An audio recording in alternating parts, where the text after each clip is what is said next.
Antes de a gente ver alguns exemplos, vamos ver algumas propriedades da derivada direcional, tá? Então vamos começar com o seguinte teorema. Então seja f uma função definida num conjunto A aberto do R2, chegando em R, e x0, y0 um ponto de A, e U um vetor AB unitário, tá? Então vetor de norma 1, tá? Se a função f for diferenciável no ponto x0, y0, então ela admitirá a derivada direcional em x0, y0 na direção do vetor U.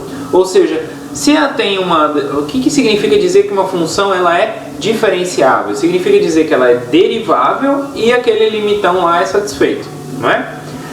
Dizer que ela é derivável significa dizer que as derivadas parciais existem, né?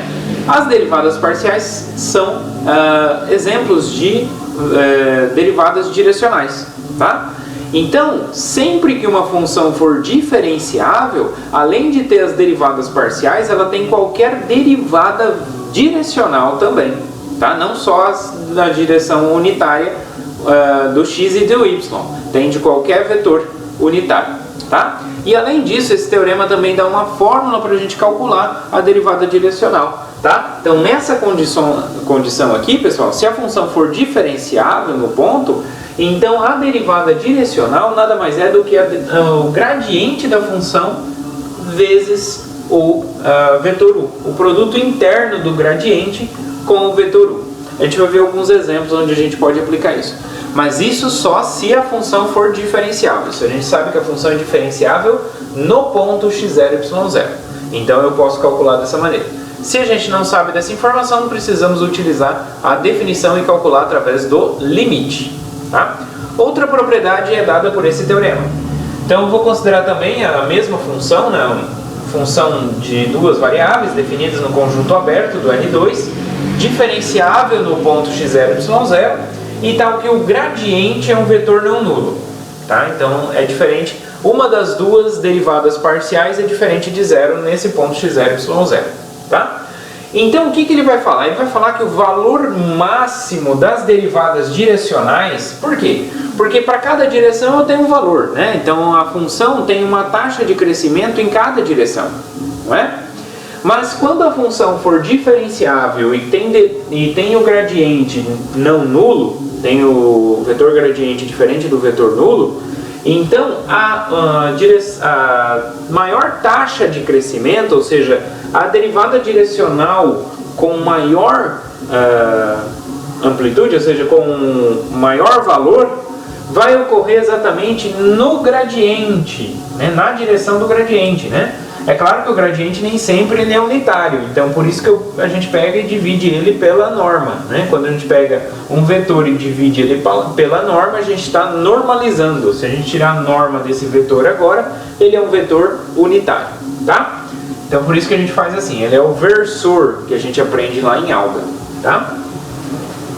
Então o que esse teorema fala exatamente isso, né? Que esse vetor, o vetor gradiente, aponta na direção de maior crescimento, maior taxa de crescimento da minha função f, né? Ou seja, a derivada direcional com maior valor vai ser exatamente quando o vetor for o vetor gradiente, né? Ou, na verdade, o vetor gradiente normalizado, né?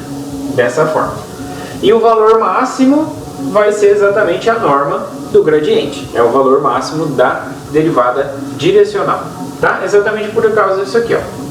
Porque aí eu vou ter que a derivada direcional da f na direção do gradiente vai ser o produto interno do gradiente pelo gradiente, né? Então, que é exatamente a raiz quadrada, né, da norma, tá? Muito bem, raiz quadrada da norma. Quer dizer, que é exatamente a norma ao quadrado, isso, a norma ao quadrado. Então o gradiente, o produto interno do gradiente pelo gradiente é a norma ao quadrado, tá? Então esse valor é exatamente o valor da norma. Ok?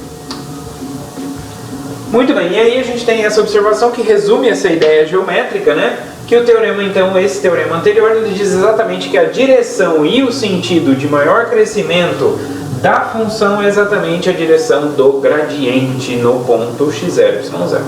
É claro que para isso a gente tem que ter a função definida num conjunto aberto e diferenciável no ponto. Para isso, então, se eu tenho uma função dessa forma, que é diferenciável no ponto x0, y0, eu posso calcular a derivada direcional dessa forma, e além disso a gente sabe que a direção de maior crescimento é exatamente a direção do gradiente, tá?